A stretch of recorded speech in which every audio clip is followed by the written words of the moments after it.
Good morning. Good morning. It is 2:35 a.m. I'm on my way to the gym right now. So let's just start this morning off with a what if, and then we're gonna turn that what if into a definite will be. What if there was a chance that everything that you worried about, everything that you feared, everything that you thought could go wrong, what if everything you thought that did not empower you? I'm going to choose my words wisely today. Imagine everything that you thought that did not empower you. I mean, it did not give you the strength to rise up. It did not give you the strength to be your greatest. Because let's face some very clear fact. It's hard to be in power when you're in fear. So let me give you a couple examples of what exactly I mean by being in fear that takes away your power. Fear over whether or not you're going to be able to pay your bills. Fear over whether or not you're going to overcome this health issue. Fear on whether or not you're going to be fired. Fear on whether or not your relationship is working out. Fear. And then let's move into anger. Somebody cuts you off in traffic.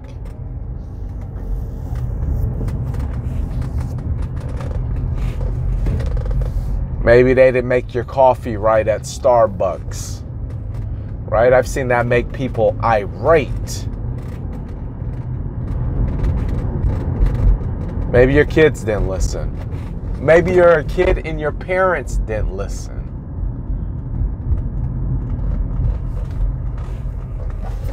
Now let's just imagine these feelings, and then let's say, hey, we're gonna have them, because you're gonna have them. But let's, instead of reacting on them or being reactive and saying, this is how it feels, this is where I'm at, and I feel this way, and you know what? I don't like it. And instead of embracing it or accepting it, we understand that it's just a part of the day.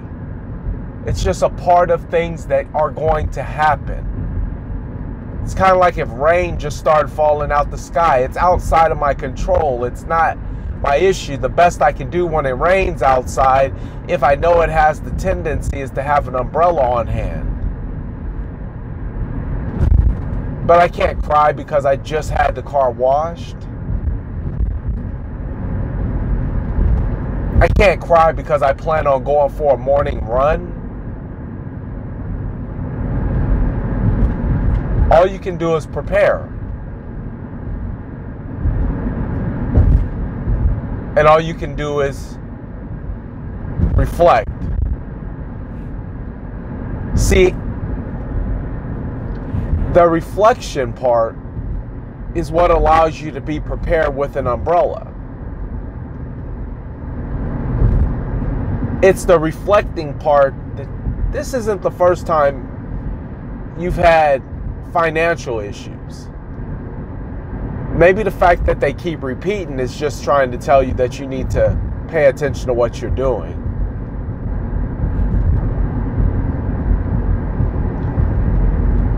This isn't the first time your children didn't listen.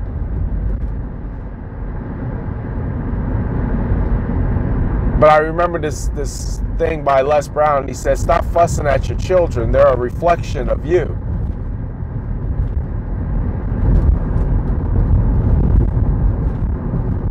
So simply put, maybe it's telling you something.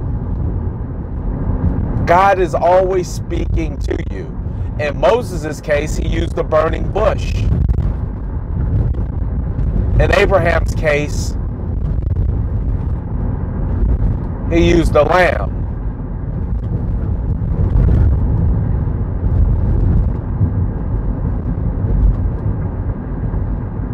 Noah's case, or Jonah, used a well.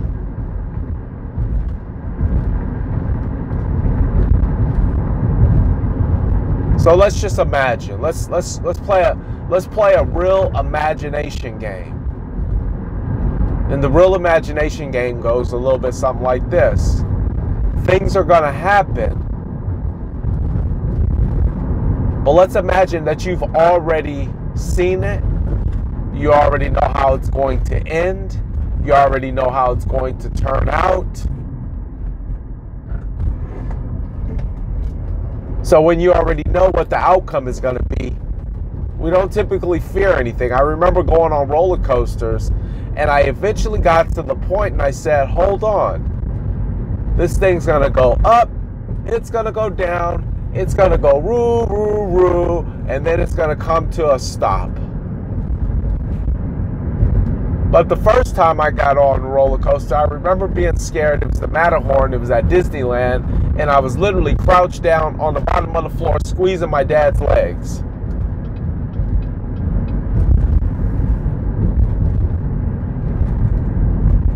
I wasn't aware of the outcome. The outcome was unknown, and when something's unknown, we automatically fear it. But we keep forgetting that we are fearfully and wonderfully made in God's likeness, so there's nothing that we can't overcome. Better yet, there's nothing that we haven't already overcome. See, I'm starting to sound like a motivational speaker, but this is true stuff. Motivational speakers are just telling you things that are true. They're trying to help motivate you through the process. That's it. It's not a business. It's not a gimmick. They get paid to tell you about it, but they're exchanging time for money. My time's worth something.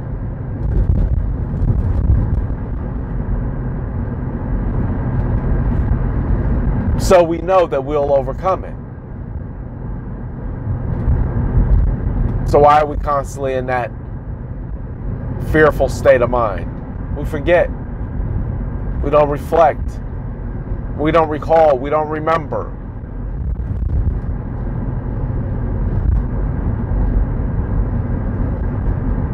So here we are. I looked at my wife. I said yesterday, I looked at her. Sometimes, I don't know, sometimes she just kind of looks at me like, where are you coming from? But I say I'm going to average 2 home sales a month.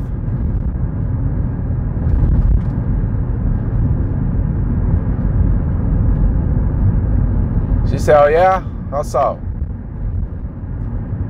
I said, because everything in my past shows me that that's what I do. Everything in my pattern shows me that's what I do.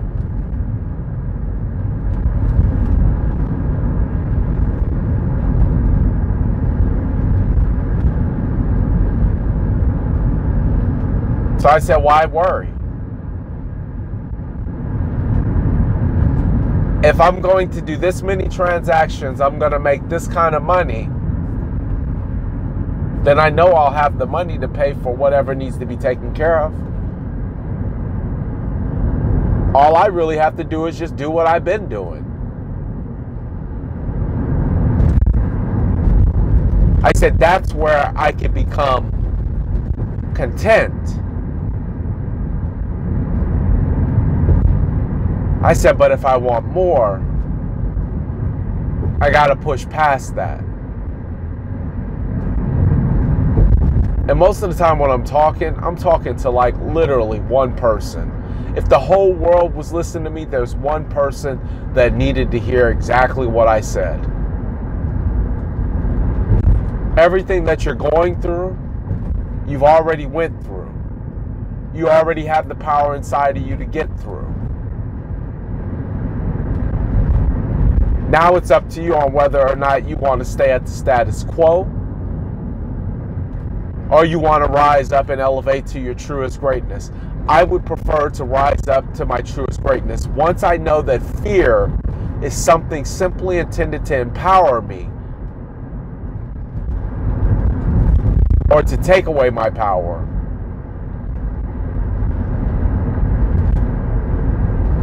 Disempower me.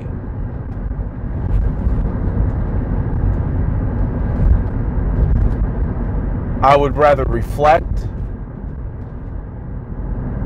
and move into my greatness.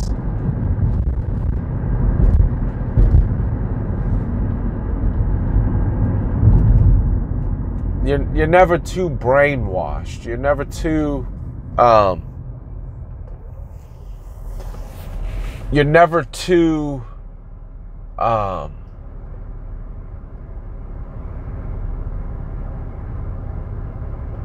you're never too far gone in your mental that you can't begin to start changing things. I'd always joke and tell my wife I'm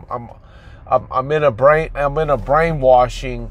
I'm involved in a series of brainwashing. I'm trying to undo what the people who raised me did to me. I'm trying to undo it, and I stay ensconced in something, some literature or some type of teaching or something to help better me, to help undo some of that just horrible thinking, that stinking thinking.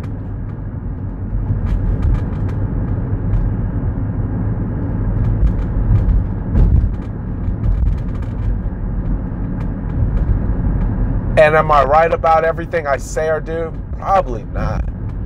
Do I have some areas that I need to improve in? Oh, most definitely, 200%. I'm still trying to learn how to love.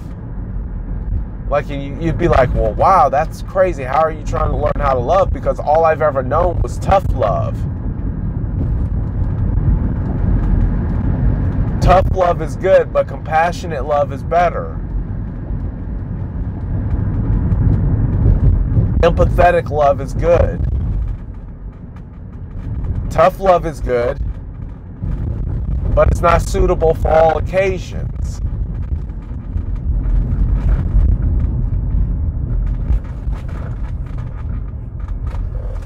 I was born to love,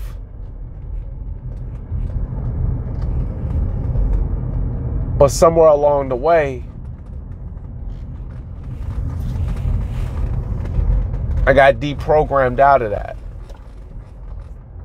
And that's what you're trying to do. You're trying to program yourself back into your original being, your original self, who you are, what you're about. What brings you closer to your purpose with God? What slingshots you back into your destiny? And you can find it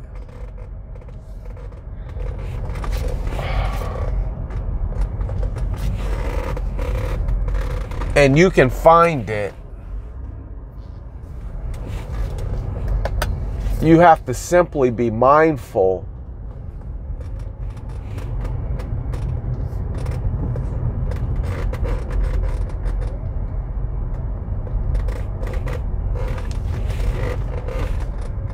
there's a lot of people down this parking garage. Is never buzzing like there's a lot of people down here. But you just have to constantly remind yourself that you have greatness in you.